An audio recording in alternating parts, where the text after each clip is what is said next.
সকলকে স্বাগতম master tricks প্লেলিস্টের আরো একটা ভিডিওতে। আজকে ভিডিওতে আমি আলোচনা করব প্রতিরক্ষা স্তরের যে উপাদানগুলো আছে এইগুলো নিয়ে। এই প্রতিরক্ষা স্তরের যে বিভিন্ন উপাদান আছে এগুলো থেকে এমসিকিউ আসে এবং মোটামুটি ভুলই যায়। তো প্রথম প্রতিরক্ষা স্তরে আমরা আসি। প্রথম প্রতিরক্ষা স্তরে আমরা একটা জিনিস মনে রাখবো, এটা বাহ্যিক ভাবে রিলেটেড, বুঝছো? বাইরের দিকে মোটামুটি রিলেটেড থাকে। প্রথমে আছে স্কিন। স্কিনে কি আছে? লোম আছে। সো এটুকু পারবো। সিলিয়া, নিঃশ্বাস নিলাম। আমার যে ফরেন পার্টিকেলস, মানে আমার কোনো বহির্গত বস্তু, সেটা আমার ধুলাবালি গেল। এই ধুলাবালিটা আমার এই রেসপিরেটরি ট্র্যাক্টে সিলিয়া থাকে। এই সিলিয়া কি করে? বাইরের দিকে বের করে দেয়, ঠিক আছে? সো বাইরে বের করতে থাকে সিলিয়া। তিনটা শেষ। ত্বক, লোম, ত্বক, লোম, সিলিয়া। ত্বক, লোম, সিলিয়া, ডান। কানের মোম। কানের মোম কি করে? কানকে রক্ষা করে, ঠিক আছে? এই ময়লাগুলো কান থেকে বাইর করে দেয় কানের মোমের মাধ্যমে। সো কানের মোম সেরুমেন। অশ্রু, শ্লেষা, লালা এগুলা কি বাইরে বের হয় না? অশ্রু বাইরে বের হয়, লালা বাইরে বের হয়, সো বাইরে বের হয়। সাথে আমরা মনে রাখবো অ্যাসিড এনজাইম। কয়টা অ্যাসিড? দুইটা অ্যাসিড। পাকস্থলীর অ্যাসিড, রেচন জনতন্ত্রের অ্যাসিড। রেচন জনতন্ত্রের অ্যাসিড এগুলো আসি প্রথম প্রতিরক্ষার মধ্যে পড়বে। Acid, acid, enzyme, acid enzyme, acid enzyme, এগুলা প্রথম প্রতিরক্ষা স্তর। Got it? ইয়েস। পরে আসো মাইক্রোবায়োম, মলত্যাগ। মলত্যাগ, বমি। মলত্যাগ হচ্ছে মলত্যাগ বাইরে বের হয়, মল বাইরে বের হয়। আর বমি করার সময় কি আমরা পেটের যা কিছু আছে সব বাইরে ভমিটিং করে দেই আমরা। মলত্যাগ, বমি বাইরে গেল। মাইক্রোবায়োম কি জিনিস? আমি যখন কোনো কিছু খাইলাম, আমার ইন্টেস্টাইনে কি আছে? There is good bacteria and bad bacteria.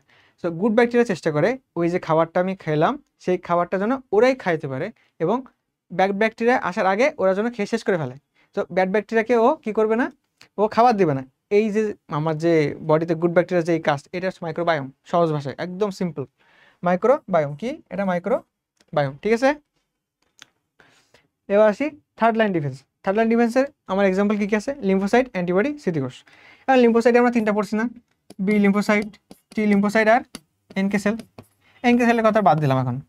B lymphocyte, T lymphocyte. B lymphocyte কি করে? অ্যান্টিবডি প্রডিউস করে। সো লিম্ফোসাইটে দুইটা, এই যে বি লিম্ফোসাইট অ্যান্টিবডি প্রডিউস করে। টি লিম্ফোসাইট কি করে? স্মৃতিকোষ, মেমোরি সেল তৈরি করে। ডান, ঠিক আছে?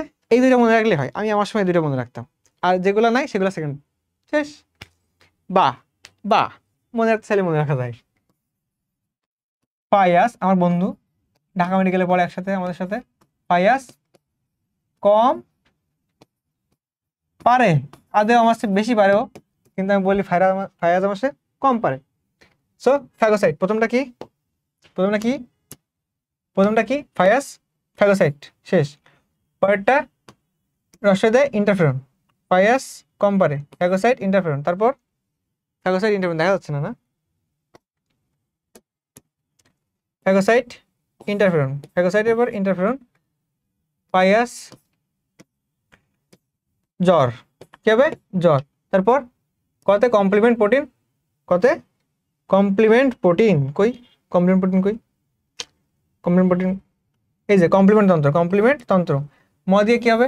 ম দিয়ে মারণ কোষ। ম দিয়ে কি হবে? মারণ কোষ। ম দিয়ে প্রাকৃতিক মারণ কোষ। পারে। প দিয়ে, প দিয়ে কি হবে? প্রদাহ। প দিয়ে কি হবে? প্রদাহ। র দিয়ে রক্ত তঞ্চন। Acute phase protein. Acute phase protein, এই যে প্রোটিন। প্রোটিন কমপ্লিমেন্ট তন্ত্র কি থাকে? প্রোটিন থাকে। অ্যাকিউট ফেস প্রোটিন, এখানে কি? প্রোটিন। পদে আরেকটা আছে প্রোটিন। আর সাইটোকাইন্স। আর কি করবো? সাইটোকাইন্সটা আমরা একটু ভালো মনে রাখবো। দ্যাটস ওকে, আর কিছু না। ঠিক আছে?